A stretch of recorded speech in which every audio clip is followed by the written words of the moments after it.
What's up guys, and welcome back. Today we have cleaned the miter saw station and I have a whole bunch of stuff in front of me.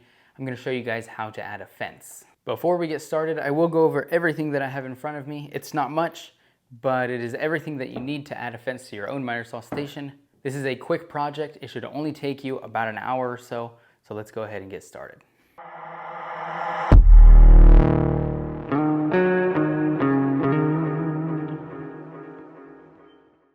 Okay, so first things first, I have everything that we need in front of us to complete this project, and lucky for us, it is not a very big list. I have 4 strips of 36-inch track, and it is more than I'll need for this project, so I'm happy to say I'll have some left over. Next, you'll need your extrusion. Now be careful with this part because T-track nowadays is not as universal as it used to be. You will need some 90-degree clamps. These are gonna hold the two together, as well as having a stop block. This is just a flip stop by, I forget who, I think it's PowerTech, and it's just for those repetitive cuts. And once it's all set together, it will be rock solid. From there, the router is of course optional. If you're just building your workbench for the very first time, then you don't necessarily need this part. You can build around your T-track placement. But since I've had my workbench with me for a little while, I am gonna have to cut into the top. Now, I'm not gonna build this exactly the same way that everybody else has built it on YouTube. I'm gonna build this a little bit different, and this will give me the adjustability to get a new miter saw if I need to. I have my eyes on something a little bit different, and that's just because the one that I have currently is not really optimal for dust collection. Aside from those, you'll need a way to drive in some screws to hold your track down, of course. You'll need the screws, and a self-centering bit will just make your life easier. All right, let's get this stuff out of the package, and then I will show you just how easy it is to set this up, and it will add a ton of efficiency to your workflow.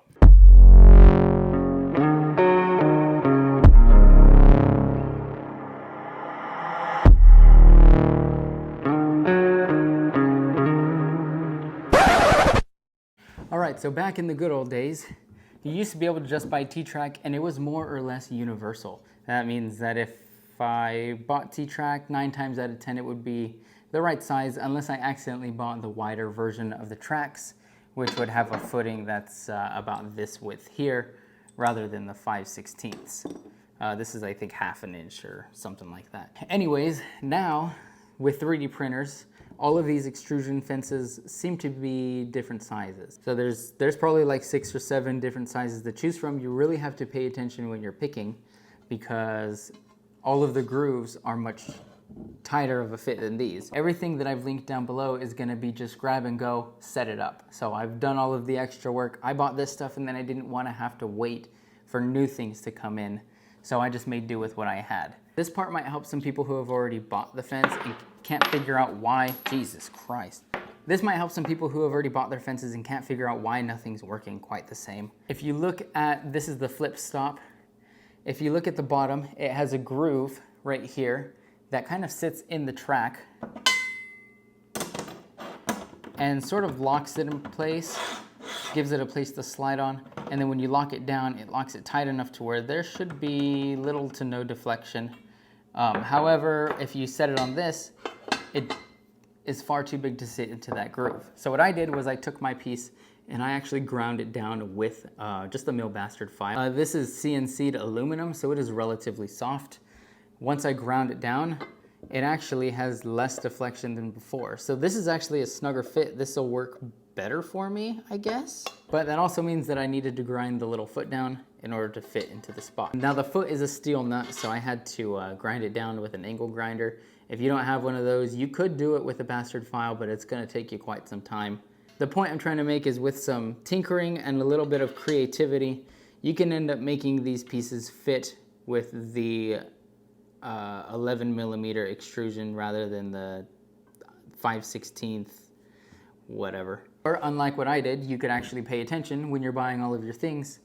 Alternatively, you can drop down in the description and I've already done all of the thinking for you and I've updated the list with everything that I would buy had I been buying again and wanted to do it correctly the first time. Wow, look at this, is a big ol' groove on that one versus this one's just gonna end up having a bolt and a washer, but it ends up working, so let's get to it. All right, now what I've seen people do in most of their videos is they will mount this guy somewhere back here and inlay it into the workbench, and then they will take their fence, mount it here, and then you just have the 45-degree angles in the back. That way everything is nice and clean and you don't see anything. It just looks like this is there. I'm gonna do mine a little bit different because that really locks in how far back my fence can be on my miter saw. I'm gonna take the pieces and I'm gonna line them up this way. I'm gonna do one here, maybe I'll do one in the middle. I don't really feel like I need to because this thing doesn't have any flex to it. So maybe I'll just do the 2. This will give me the ability to upgrade my miter saw later. If I have one that has a separate profile that maybe sits further back on my workbench, then I can then take my fence and I can adjust it back, or vice versa, I can slide it forward. I don't think I would get one that needs to be slid forward, but I can get one that slides back quite a bit. And then I don't have to rip this parallel inset track out and move it back. And then I'm stuck with a big ugly hole right there that's just gonna collect dust, or I tear this whole top off and completely redo it. So this is gonna be a little bit different than what you've probably seen in other videos, but I'm going to mount mine perpendicular to my extrusion fence for simplicity and upgrade to capabilities.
All right, guys, it is as easy as that. Now we have a fence that is rock solid. It is not going anywhere.